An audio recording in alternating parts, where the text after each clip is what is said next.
Hello, thanks for listening to the Total Knee Tips and Pearls podcast. This is Adam Rosen, your host. I'm a fellowship-trained orthopedic surgeon who specializes in joint replacement.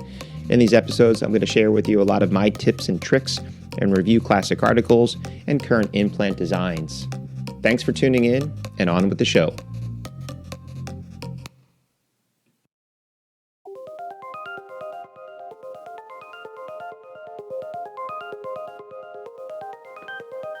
Hello, welcome back. This is Adam Rosen. You're listening to the Total Knee Tips and Pearls podcast, and I'm actually quite excited to tell you that this is the 100th episode.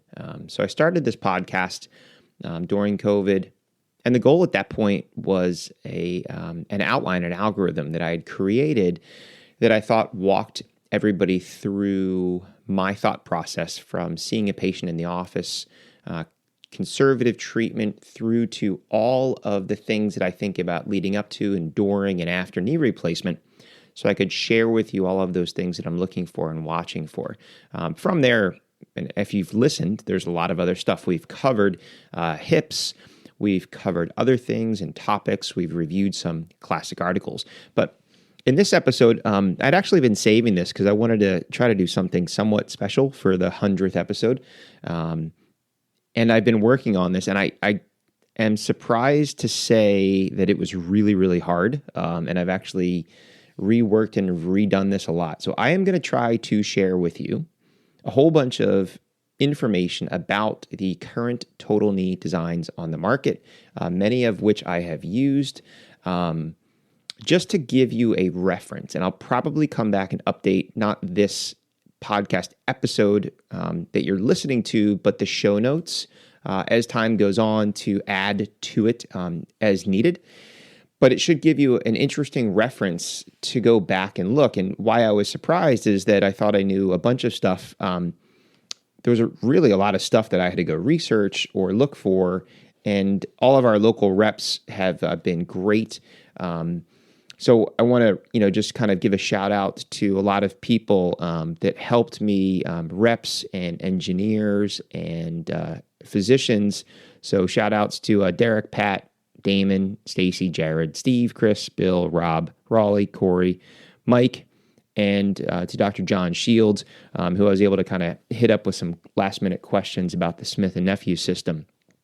So what about knees, right? So I have had the experience to put my hands on a lot of knee systems. This goes back to my first venture into an operating room in 1996. I was putting in IB2s at that time with the surgeon I was training with. And from there, I did Scorpio, Doricon, PFC, the LPS, the Gender Knee, the Next Gen, Stryker's NRG, the PFC Sigma, Sulzer's Natural Knee, and a lot of the more recent designs, which we'll talk about, the Triathlon, the Legion, Genesis 2, Columbus, Vega, Persona, the DJO 3D knee, the Microport Evolution.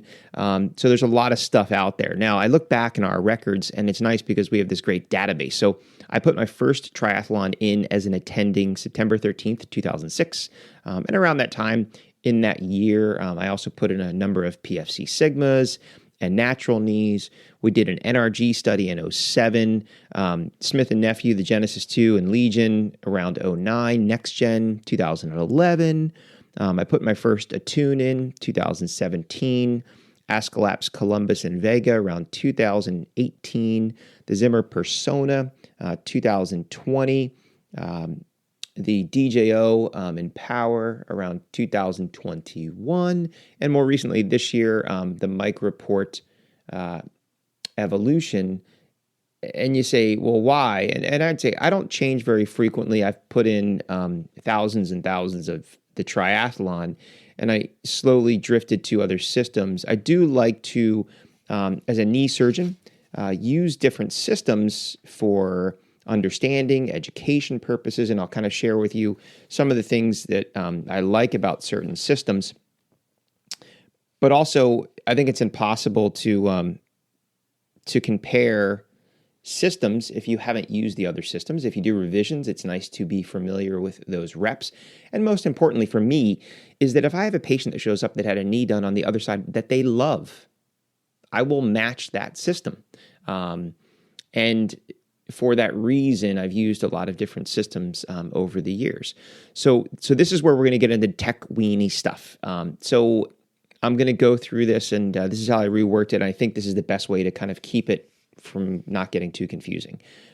When you do your distal femoral resection, so for me, if I had the time and the money and a machine shop, I would probably design my own distal femoral cutting guide and my own tibial cutting guide, because you could basically dial that in for every system, but you have to know because each system's different.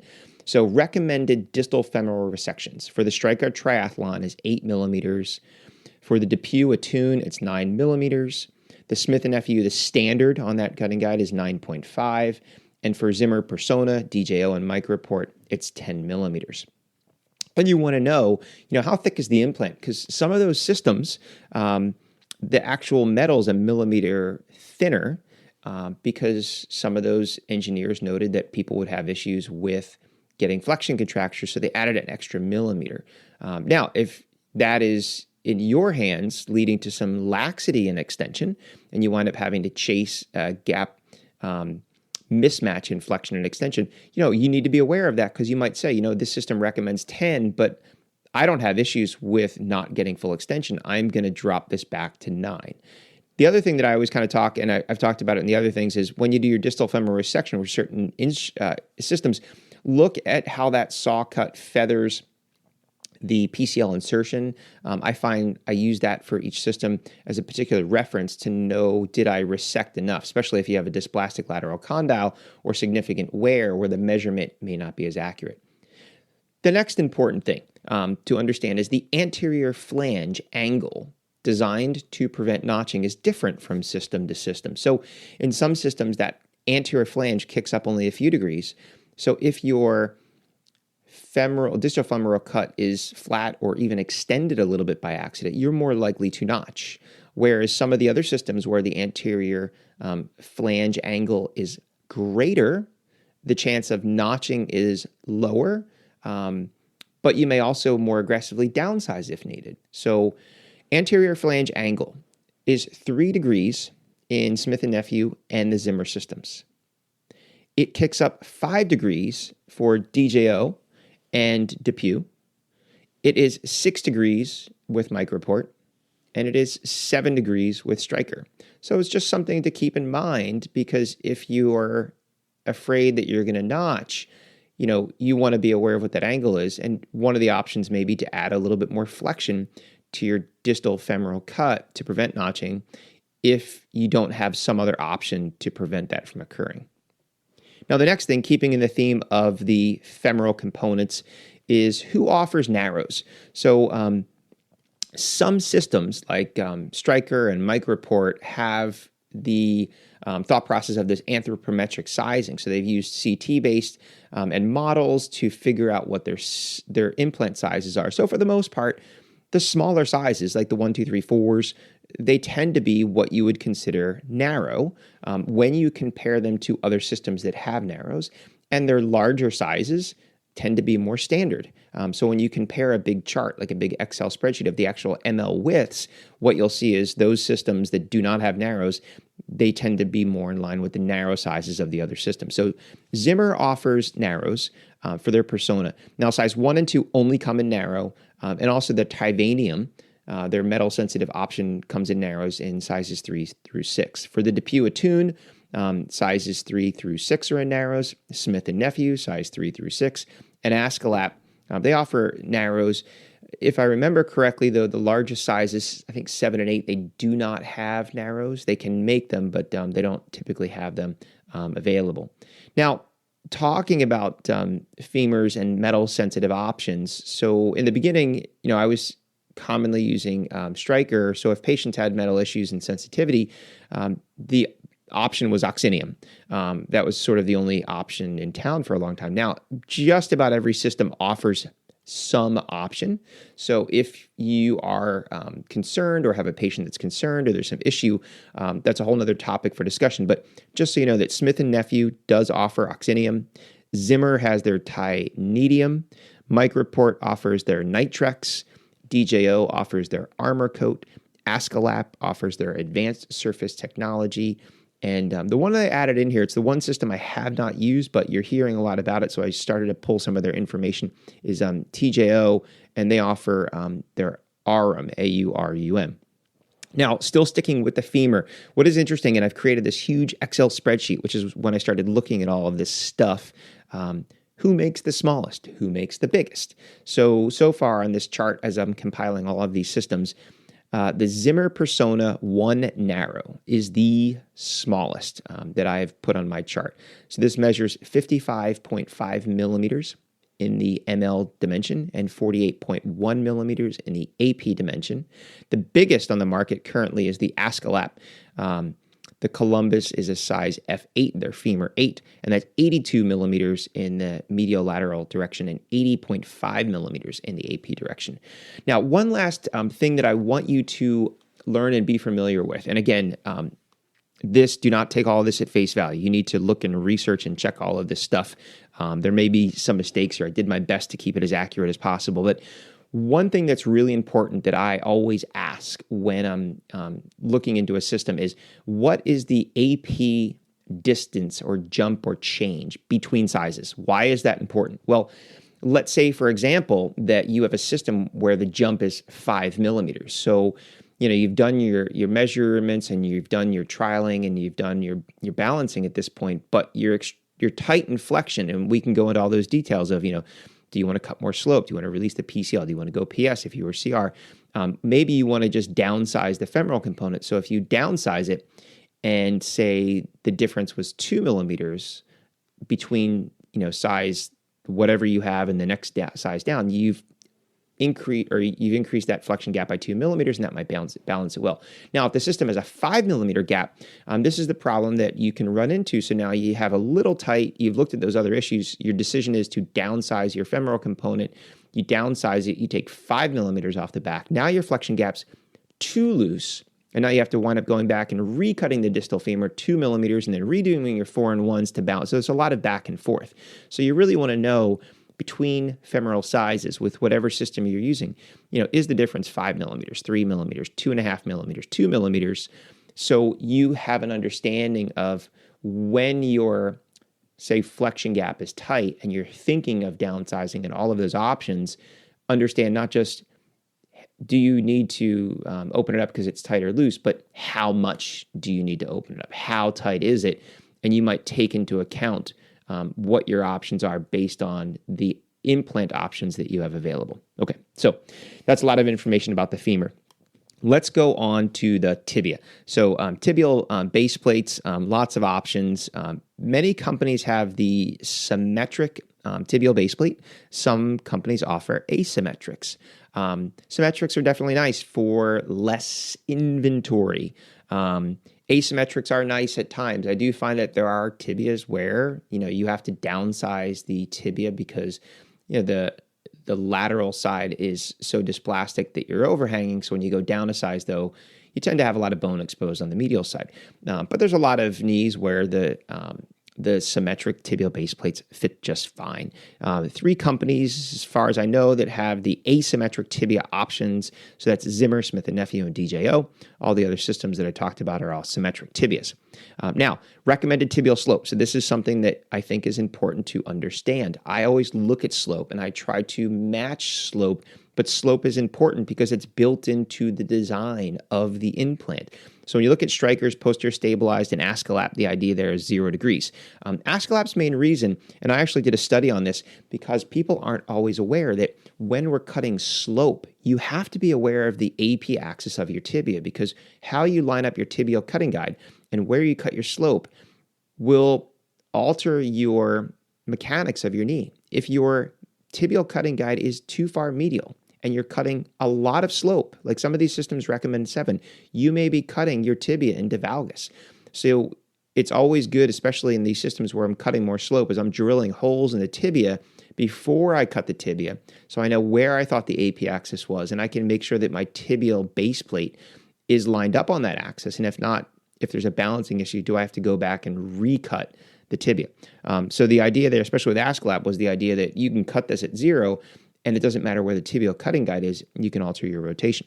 Now, 3 degrees recommended tibial slope would be Stryker's cruciate retaining. Askelapp is in the 0 to 3 degree range. Persona's posterior stabilized. Attune's posterior stabilized. Microport and Smith and Nephew. 5 degrees recommended tibial slope would be DePuy's Attune cruciate retaining. And 7 degrees of recommended tibial slope would be the DePuy Attune cruciate retaining. Again, they recommend 5 to 7, or Persona's cruciate retaining. And again, why is that important? Because when you get into greater amounts of posterior slope, the risk of cutting, it's rare to put your tibial guide on the lateral side because the patellar tendon's there, but it's more possible to cut medial to lateral and to induce valgus. Now, it's interesting because I remember using some of these CRNs, and for me, I would try to match the slope, and it was amazing. They were still tight in flexion, and okay, I'll go back, I'll cut a little bit more slope, and then they tended to balance well. So it's something to keep in mind as that algorithm of, if I'm tight in flexion, what am I doing and why? But the one downside that I still hate about the engineering thought process, and you've heard me talk about this before, is that I don't know anybody that goes PS to CR, but if you cut 3 degrees and you decided that I need to go CR, you could add 2 or 3 or 4 degrees more to add this slope for the CR. But I do know people that go CR and then have to go PS. So it never made sense to me that you're cutting 7 degrees of slope. Now you want to go PS, and now you have to go back to 3 degrees of slope. So you have to kind of remove slope. I would have rather said, if I'm a system, let's cut everybody at 3 and build extra 3 degrees into the poly on the CR. That would make more sense to me, but I'm not an engineer. Now, poly options, and this is important to know because when you're doing knee systems, it's nice to have an armamentarium of options available to you. You may have an option on one or a plan for one particular knee, but if you run into issues with stability, you want to know what your other options are. So Stryker has a nice option where you can do your cruciate retaining, you can do your CS, or your constrained stabilized. You can go PS, and then you can go TS, your total stabilized. Now, the TS has a post, so you have to use that with a universal base plate. The other ones will fit with either their primary or universal base plate. So you just want to know that these are all of your options, going from the least constrained to the most constrained. Zimmer offers a number of options also. They offer cruciate retaining, posterior stabilized. They're ultra congruent. They're medial congruent, which is the one that I most commonly use, and they're CPS, which is their constrained. Now, understand the UC takes 2 degrees out of slope. So this becomes a nice option. Like if you do everything and someone is a little tight, or a little loose rather, in flexion, and the question is, you can't really upsize the femur if you've already cut it in a primary setting. Can you do something and remove slope, but then thicken your poly? So the UC is just an option that if you need to tighten and up, you can take some slope out with that poly. Now, Microport offers their CS, or their true sort of medial pivot poly, but they do offer a CR option and a PS option and a CCK option. So depending on your levels of constraint needed. DePuy offers a rotating platform option. So you have cruciate retaining and posterior stabilized, both fixed bearing and rotating platform. We'll be back after a quick break. Once a person is triggered, there are biological changes that happen in the brain that zap your energy, motivation, and sense of pleasure. Now, that in itself is not depression until people get into the depressive loop. It's very easy for people to stop doing things. Yeah. And you get into what we call an avoidance pattern of behavior. You stop doing things that give you a sense of mastery and a sense of pleasure, right? And you withdraw, because the brain's basically like, hey, if you're not going to do this stuff, then I'm not going to give you the chemistry you need to want to do it. Yeah. So the less you do, the less you feel like doing. The less you feel like doing, the less you do. Now you're in the loop. And as far as I know, I'm not sure if it's out at the time that you're listening to this, but they're going to have I think it's called their MS, or medial stabilized, and then their constrained, which is their CRS. And I believe that, you have Microport and Medacta that have this true medial pivot ball and sphere. Zimmer has their medial congruent, their MC, DePuy's got their MS. You're going to start to see, more systems come out, I think, with these constrained options because it's starting to get more popularized. DJO offers something, but slightly similar. They're this sort of lateral pivoter. There's dual pivots. They have this poly they call the 3D, which is a lot more constrained on the lateral side. They also offer a cruciate retaining, a posterior stabilized, and they're constrained, which is their VVC. Now, Smith & Nephew offers a lot of options. So it's good if you're using the system and you're used to using all of these different options because you do have a number of variables that you can use to balance the knee. So they have their CR deep dish, which has 6 degrees of slope. Their cruciate retaining, posterior stabilized high flex, and posterior stabilized, which have 7 degrees of slope. And then their cruciate retaining high flex, which has 8 degrees of slope. So you have a couple options that even if you did your tibia and femur, but you're sort of fine-tuning the balancing of the knee as opposed to recutting things or releasing things, you may have the option of playing around with the polys to get the most kinematically normal fit for you. The other option, again, and I put it in here just because they're becoming more noticed in the social media. I don't know anybody personally that's used it, but TJO is the new company to the market. So I pulled their stuff, and it's they have cruciate retaining. They have a PS with a post. Their Ultra PS, which appears to look just like more of a more congruent poly, but without a post, and then their PS Max. Now, what about 1 millimeter options? So when I was first using Stryker Triathlon, that was one of the complaints that I always had was I really wish that you had 1 millimeter options, and they heard that complaint from a few people. Well, when Zimmer came out with the Persona and DePuy came out with the Attune, they offered 1 millimeter options. Smith & Nephew then offered 1 millimeter options, and then Stryker then came to the table with 1 millimeter options. And you just have to know most of the companies don't offer it all the way up. So usually in the most common sizes, you'll get 1 millimeter options, but certain poly options, you may only have 2 millimeter jumps. So DJO, their cruciate retaining, they do offer 1 millimeters, but I believe still for their 3D, it's 2 millimeters. And TJO offers, again, 1 millimeter in the smaller sizes. So each system, again, talking to your rep, hey, I have 1 millimeter options up to what size? And then does it start jumping bigger? And do I have 1 millimeter options in all of the poly options? Because sometimes a company may only have 1 millimeter options in certain poly options. Now, what about all poly tibias? So if you have a elderly patient, there are some people, especially if you're looking at costs, depending on your cost structure at your hospital, some people may choose to use an all poly tibia. I am always interested in it more for the reason of if I'm doing a functional spacer who has all poly tibias. So Stryker, DePuy on the Attune, TJO all offer all poly tibias. And then what about the poly? So again, this is pretty tech-weeny stuff. You may or may not be asked, but I think it's kind of interesting to know. So Stryker's poly that they're very proud of is their X3. So the idea of that is they anneal their poly 3 times with 3 megarads and then anneal it. Whereas Zimmer, they have their ultra-high molecular weight polyethylene and their Vivaxit E, I think is how you pronounce it, but they're basically E-poly.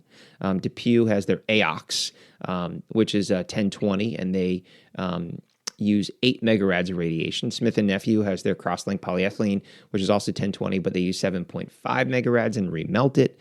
DJO offers an E-poly.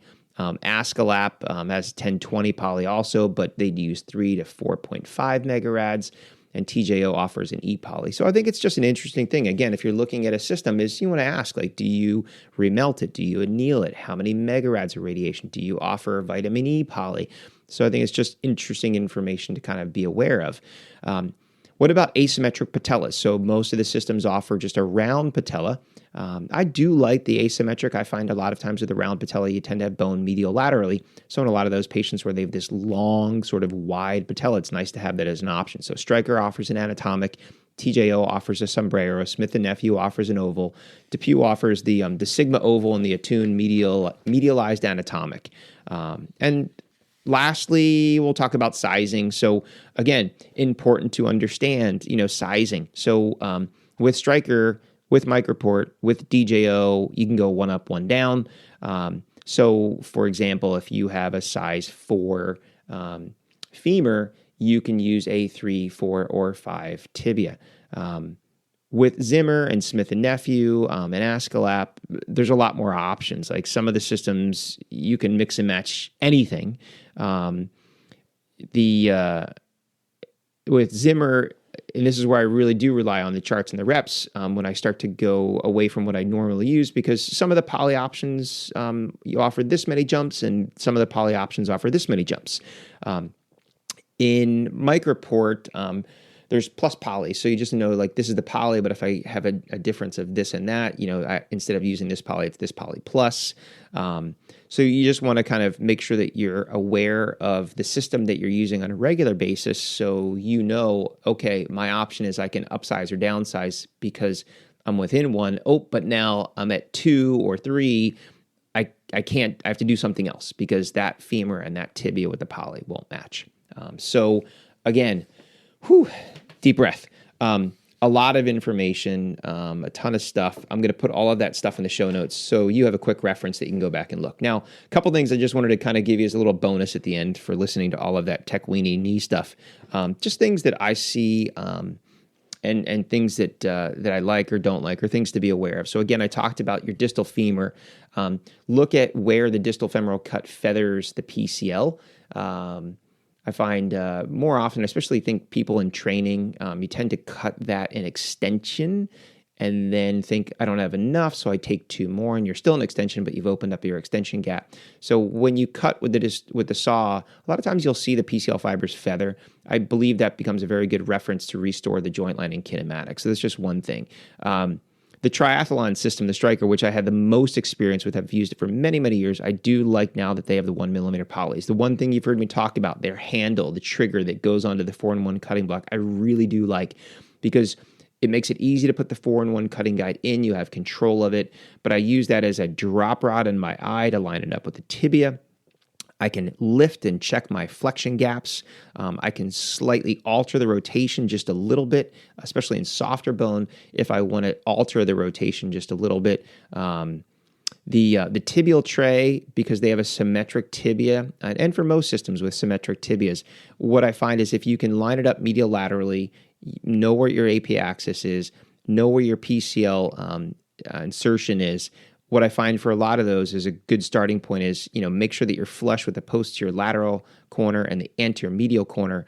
And that usually tends to be a good starting point. Systems that I've used hundreds or more, I usually get to the point where I'm comfortable of knowing where the tibia goes and I pin it, punch it, trial it. Systems that I'm not as familiar with, or systems that are more congruent, I do tend to float and then mark it. The other thing that I notice with most systems, and again, I'll tell you about the triathlon because I've used it the most, but I think you should start looking with all of the systems is when you use the 4-in-1 cutting guide, what does your posterior cuts look like? And, with triathlon, what I found is most of the time, if it's done correctly and well, the lateral cut posteriorly will be just above where the cartilage margin is. And on the medial side, you'll have a few millimeters of bone above that cartilage margin cut. So again, it's this other reference of constantly looking and checking. And if it looks weird or off, maybe you're too small, maybe you're too big, maybe you're too rotated, but be aware of that. Now, the Zimmer Persona, which again, I've been using a lot more the past few years. I think the idea of the shims for their tibial poly trials, that was genius. It's the best system, I think, on the market when you're trialing and you want to go up poly sizes. Just pulling those shims in and out is great. I do like, they have multiple poly options. Me, again, preferentially, I like the MC poly. The thing that I always caution people about is when you're punching your tibia, I am always concerned, especially in softer bone, that you could alter the tibia, either impact it, which would open up your flexion and extension gap, or if they're softer on one side, hard on the other. And this goes true for all tibial keel punches, but theirs is a little bit more robust. So I always, tell everybody hit it if it's, tight, bring it out. Just take your time. Just don't keep wailing on it if you're not down all the way. MicroPort, which is the knee, which, I've been using a lot more recently. The two things I think that I really like about their system, they have this nice thing called the money clip, which really goes back to my eye and looking at the posterior condyles if you're doing a true measured resection and using that as part of your armamentarium. So this money clip, measures the posterior condylar thickness. So 10 millimeters on the 1 through 4, 11 on the 5 through 8. So you put your 4-in-1 on, and you can put this money clip in the posterior slot, and it can tell you whether or not you're going to resect that appropriate amount that you want for the size component that you're using. Now, what if you're off? Well, other systems, you have to then use your guides, which then will, anteriorize or posteriorize your holes for your 4-in-1. And then maybe you have a rotation thing where if you think the rotation's off, you can put that on and alter the rotation. This is nice because the 4-in-1 goes in and there's a little dial. You put a screwdriver in there and you can actually adjust the 4-in-1 cutting guide up 1 millimeter, 2 millimeters, down 1 millimeter, down 2 millimeters. So you can really dial it in exactly where you want and then pin it if you choose to pin it, and then do your 4-in-1 cut. So I think that's a really, really, nice option there. And the other thing I've noticed with my limited experience with that knee, but so far it's been positive, is that the idea of, and I saw this with the MC and the Zimmer Persona, and now with their medial pivot or their CS Poly and the MicroPort, that it offers great mid-flexion stability. There's lots of knees where they were stable all the way through, but occasionally CR knees, which I predominantly do, they're great and stable in full extension, they're great and stable in flexion, but some patients anatomically just had that total knee sort of mid-flexion laxity that we all hate, and some patients don't care about and we think it's fine, and other patients complain about and may get synovitis and swelling and have stair climbing issues. So with those designs, which is why I think you're going to see all of the companies come out with something to match this sort of idea or philosophy, but I find that when you feel a normal knee, there's a feel. You could be blindfolded if you felt enough knees and this is a normal knee. This is what it feels like. And if you feel a total knee, again, blindfolded, you can feel that it feels like a total knee. And if you feel a uni just feels more kinematically normal throughout the entire range of motion. And I find that these medial pivot, medial congruent knees definitely feel closer to this uni. It just feels more kinematically normal. So it's nice that if you have options of trialing polys, is get in the habit of trialing them and seeing how they feel.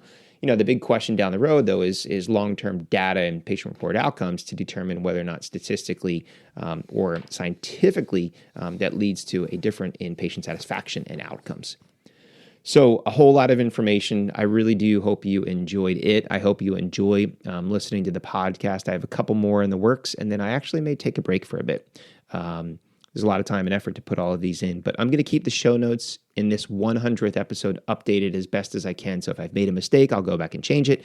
As things come out and there's new additions, I'll go back and try to update it so that you have a reference to come back to if you need a quick cheat sheet on all of these little specifications and kind of tech weenie stuff about each of the different knee systems on the market.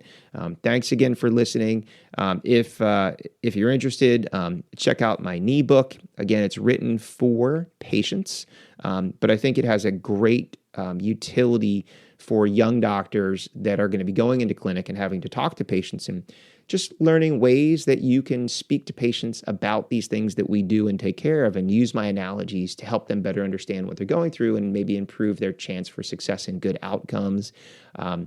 If you like the podcast, please take the time on your phone, go on, leave a review, throw down a 5-star, and that really helps it bump up in the algorithm so other people like you can find and learn from this information. Until next time, I'm Adam Rosen. Stay safe. You've been listening to the Total Knee Tips and Pearls podcast.